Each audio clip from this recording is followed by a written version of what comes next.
Yes, ready, start.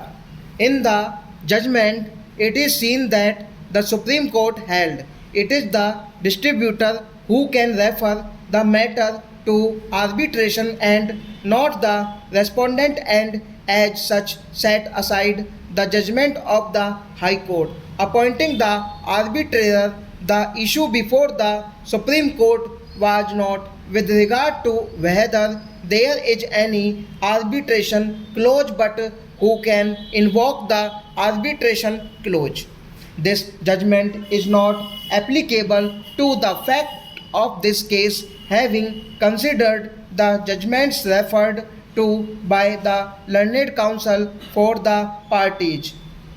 This court is of the view that the issue in the case in hand is squarely covered by the judgment of the Supreme Court in the case of in detail technical services private limited as followed in Everest 1 elevator guide rail manufacture corporation limited in as much as from the perusal of article 28 of the agreement it is clear that the petitioner has an option either to get the disputes or claims or differences adjudicated through the jurisdiction of the court or by way of arbitration in accordance with the provisions of the Act of 1996. The fact that the petitioner has filed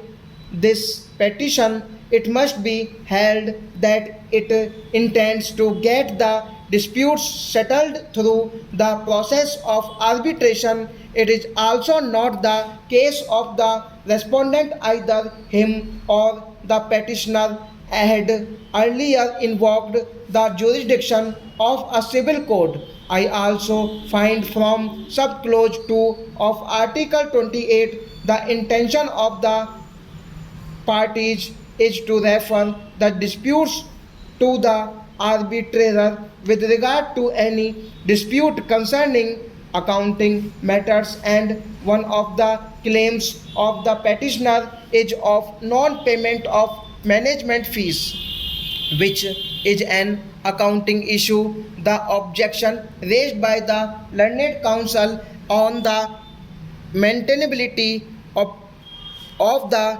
petition is liable to be rejected. The next issue which arises for consideration is whether the respondent has terminated the agreement during the lock-in period. To answer this issue, it is necessary to determine from which date the lock-in period has started or kicked in. According to the learned counsel, Article 26 of the agreement prescribes the term of agreement to be initially for 15 years starting from the opening date, renewable for another 10 years with the first 5 years of the said term to be mandatory lock-in period of 5 years, which would thus commensurate with the starting of the term of 15 years. So, according to him, the opening date being of July 2017, the mandatory 5 years lock-in period had started from July 2017. In effect, he argued that the effective date has not been defined in the definition clauses under Schedule 1. According to him, the word effective date mentioned in subclause 3 of Article 24 has to be necessarily read with earlier part of the same article, that is, first 5 years of the terms of the contract. Hence, the effective date has to be read as the opening date. Since the term started from the opening date, I am not in agreement with this submission made by Mr. Dutt.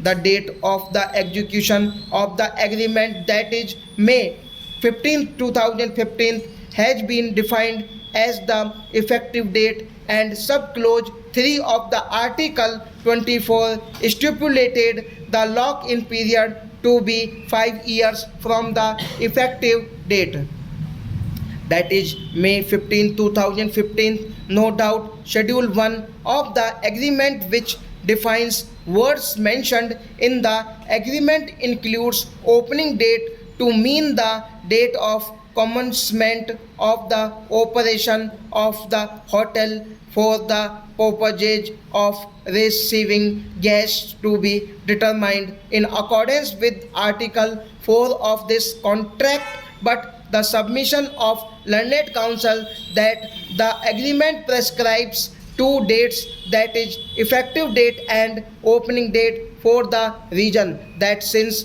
the hotel had to be constructed before opening operational, and the petitioner having the necessary expertise, and in terms of recitals 3, 4, 5 and 6 read with Article 2 is required to provide professional advice regarding architecture, engineering, interior designing, furnishing, etc. from the effective date for which the petitioner was paid rupees 15 lakh by the respondent for pre-opening services in consideration of the management fee promised to be paid by the owner, is appealing.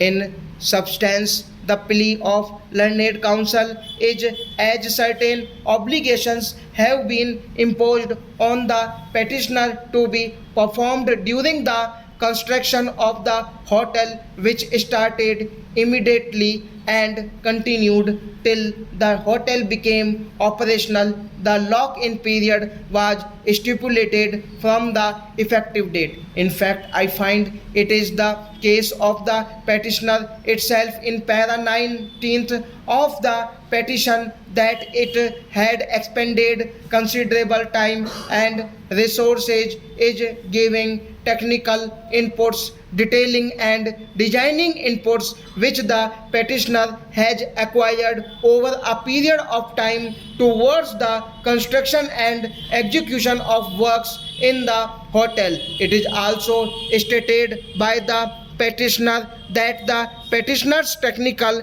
interest and experience in the field was one of the key factors in signing the agreement for letting the hotel to be managed by the appellant party in this petitioner case. Stop.